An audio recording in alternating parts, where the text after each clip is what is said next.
Good morning, children. Welcome back to your online business study class. And today we'll be discussing about the last topic of your chapter number 5, emerging mode of business, and that is outsourcing. Students, before this, we will just discuss about COVID-19 appropriate behavior. It was told to you earlier also that as we all know that we are facing this COVID-19, how we can able to protect ourselves and other also. So student, we basically have to follow the three things here, and all these three things are very easy. We can able to do it very easily. The first, you have to wear mask properly. The second, you have to wash your hand frequently. And third, you have to follow physical distancing from each other, and that is minimum 6 feet. If we will follow all these three appropriate behavior of COVID-19, we will be able to protect ourselves and our other also. So I hope you will hear it properly and you will follow all those things. Now we will be discussing about outsourcing. Student, in this book you have been given outsourcing concept, that is the concept of BPO, then the feature of BPO outsourcing, need, scope and concern about outsourcing. From this, because CBSE has deleted 30% of the syllabus, there are certain topic of outsourcing which has been deleted from your book, which we will not cover, and that will be the need of outsourcing and the scope for outsourcing. Today we'll be only discussing about what is outsourcing and what are its feature and what are the concern about outsourcing. So let's start outsourcing. Now, before we go through with outsourcing, how we got this outsourcing, we'll discuss about this. So, as in this chapter, we have discussed about emerging modes of business. It means the new mode of business, the new manner of conducting business. And what was that new manner? It was by using e-business, that is electronic business. I have explained you in simple language. We can say, like when we are doing business by the help of network or by the help of internet, we will say that we are engaged into a electronic business like online shopping. What is that? That is just a form or example of electronic business, because the physical existence is not there. There is a website which is made by the host, and all the purchase and selling work, even payment, everything is done by the help of online, by the help of internet only. So what is happening? The way of conducting business into a traditional manner is completely changed by internet in today. So this we call as a reshaping of business, right? So we will be today talking about what are the different resources which are required for a successful e-business. Now, because we already discussed about the scope, e-business, its advantage and disadvantage also, we require lots of resources to start or to have a successful e-business. If we are going through with our traditional business students, we required certain things. What? Like we required a building, we required a human power, we required machineries, we required finance, we required lots of resources and structures which has a physical presence if we are conducting a traditional business, right? But if we are going through with the electronic business, e-business, we required three basic things there. And what are that? It will be basically a person who is going to develop the resources. Develop the resources means I am talking about developing website. A person who is going to operate it and a person who is going to maintain or enhance it. So in a simple language, you can say when we talk about traditional business require resources like money, it required resources like man, employee and machinery, hardware things. Once we have money, men, machines, then only we can go through with traditional business, right? But in case of e-business, we basically required certain additional resources. And what are these? We require resources for developing, we require resources for operating, for maintaining, for enhancing, improving a website. So it basically means we require a main resources in electronic businesses website, and we require a person who can develop the website, who can operate the website, who can maintain the website, and who can improve the website according to the need. So this is a very important resources which is required and which is a centralized resources in case of your electronic business. Now, website. What is website? When you heard website, it basically means site. Site means location, right? And web means what? Web means world wide web. www, you must heard it. www.gmail.com, google.com, ये सब क्या है? These all are called as web. Or the Google is what? Google is site, right? So website basically is made by two words, web plus site, where web means world wide web and site means the location. So if we talk or if we define website in easy way, we can say a website is a firm location or a website is a organization location on the world wide web, यानी एक firm की, एक organisation की locations जो network पे होती है, we call that website. Now website is not a physical location. You cannot say कि where is website? Website is in this place. No, because it's not physically accessible. ये क्या है? This is a form of software which we cannot touch it. So that's why we can't say that this have a physical location. It is basically what? It is basically an online. It's basically all the content of the firm which are provided by the organization in a form of coding or into a network or in a online. यानी online पे एक firm जब अपने सारे content को provide करती है किसी एक पर्टिकुलर लोकेशंस पे, so we say that location is called as a website. Now Amazon is a website. The Amazon organization has put its all the content into that location. That's why we can say it's a website. Now, what is outsourcing? Now, when we talk about outsourcing, students, we have to understand about the way we are conducting the business. In today's world, the way of conducting the business is radically reshaping.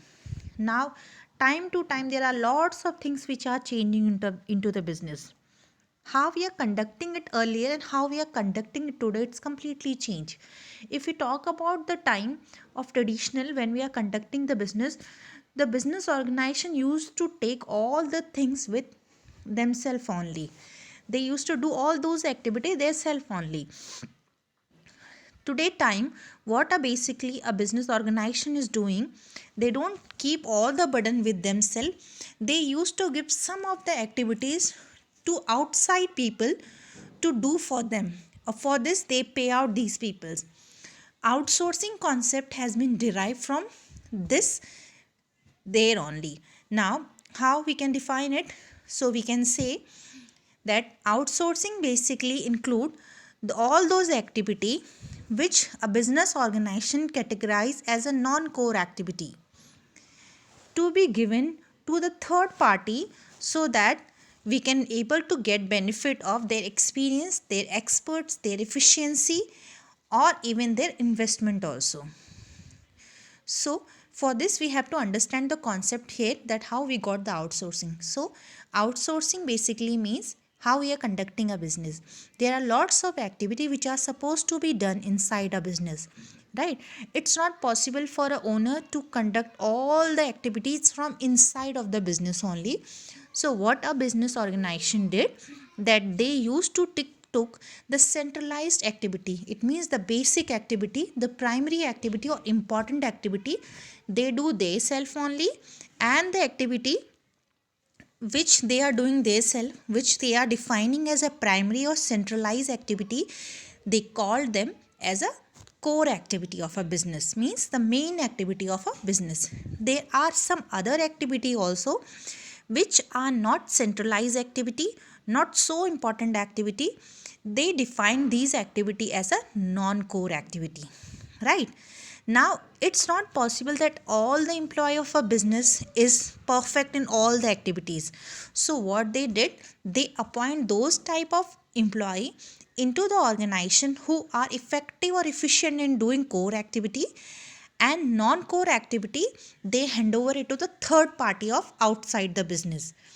So in this way they can able to get the benefit of their experience, their expert, their efficiency and their investment also.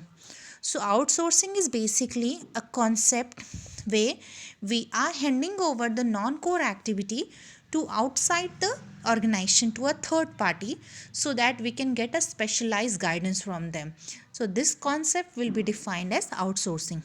Now suppose for example we can take here example of school. What will be the core activity for schools? That will be why we have opened the school. The objective of starting a school is to provide a proper education, curricular or co-curricular education to the students. So this will be called as a core activity. So all those things by which we will be providing a education to us children, that work will be called as a core work. This work will be done by insight of the employee only. It means school के अपने employee ही इस काम को करेंगे. Now suppose we want to start a canteen into the school. For this we have a option. This is not a center activity. School खोलने के पीछे का main reason हमारा canteen खोलना नहीं था, right?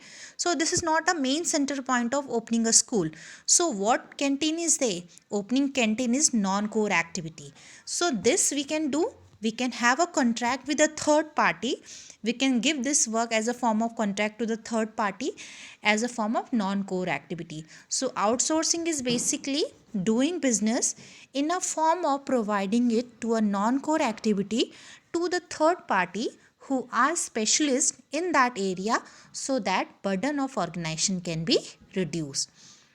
Now, what are the different features of outsourcing? So the first is outsourcing involve contracting. It means outsourcing means we are source from outside what you have to be doing in house. It means we have to take the employee, we have to give our work to outside from our organization so that the burden can be reduced.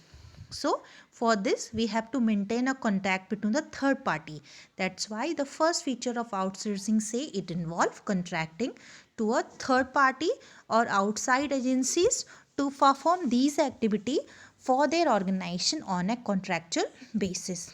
Second feature say generally non-core business activities are outsourced. It basically say that when we outsource something, when we give something outside the business organization to do, we basically give non-core activities. Non-core activity of the organization means which are not a center or primary activity of our organization. We basically not give the core activity and main activity for which we have started the business. So the second feature say that generally the non-core activity or the secondary activity of a business are outsourced. Third say process may be outsourced to a captive unit or a third party. Now this basically say that if we are starting a business, we require lots of things. We require a process of recruitment, we require a process of selection like training, record, payroll, human management of account and lots of things are required. These all process came inside one function only, that is the function of staffing, right? So instead of giving the whole function to a third party as a form of outsourcing, we can also give a small work as a form of process also to a third party. So this is the third feature of outsourcing, that it can be also process can also be outsourced instead of the whole function. Now this was all about the feature of outsourcing. Today we'll be talking about next in this next topic, that will be about the concern of outsourcing, because the need and scope is deleted from your syllabus. Now as we have already talked about outsourcing, its feature, with the features, whenever we outsource or whenever we give a certain activity of our business to the third party from outside our business as a form of contract, we have to be very careful.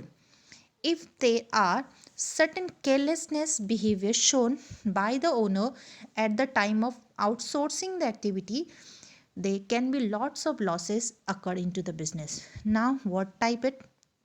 First is confidentiality. It means whenever we outsource anything, to third party, we have to share certain information about or certain knowledge also to them. So in this way, if a partner with whom we have outsourced is not able to make all those information confidential and give pass out these information to your competitors, it will harm the business organization interest. So we have a concern about outsourcing that sometimes the confidentiality of or the informations are not confidential and they have been shared by third parties. Now next is sweet shopping. Now as a firm that outsource seek to lower their cost, they try to get maximum benefit from the low cost manpower of the host countries. It means whenever we outsource something, whenever we hand over the work to another party, they try to do that work within a lower cost, so that if they will do work within a lower cost, they will be able to get maximum benefit. So in this way what will happen, the quality of the product will get decreased or the quality of the work will get decreased, right? How? Because they will give less salary to the manpower whom they have appointed to do a particular work. In this way, the quality of a work will not be according to the host. So this is the one of the concern whenever we go through with the outsourcing process. Third is ethical concern. Now ethical concern is also very important here. Why? We have make lots of, I'm just giving example here about ethical concern, how that ethical concern is disturbed in case of outsourcing business. Now suppose we have just started a shoe company here. According to your book only I'm giving example.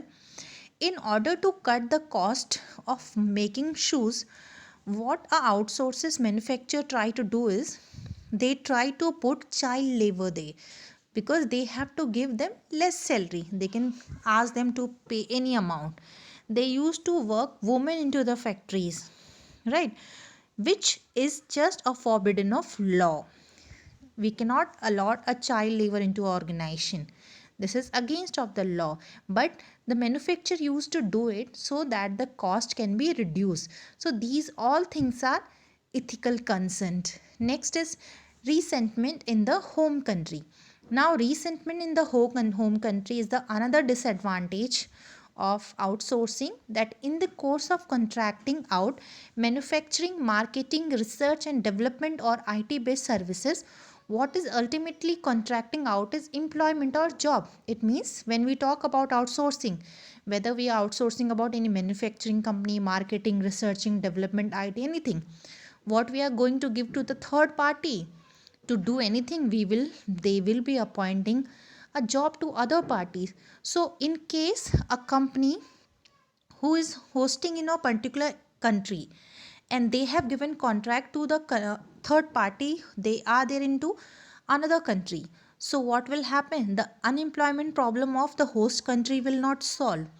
So here what is happening, the disadvantage for the host country is occurring. Example I can give, suppose in India we have started a manufacturing company of shoes. Now this company has given certain work as a form of outsource to some another third parties, and that third party is staying into America or somewhere else. Now the third party will appoint people from their country only, right, to do that particular job. So in this way who is going to suffer? It is a host country who is not able to provide employment to their own country, that is India, right? So this is that the resentment in the home countries are done here. Student, this is all about outsourcing. Into the next video we will be talking about the next chapter. Thank you.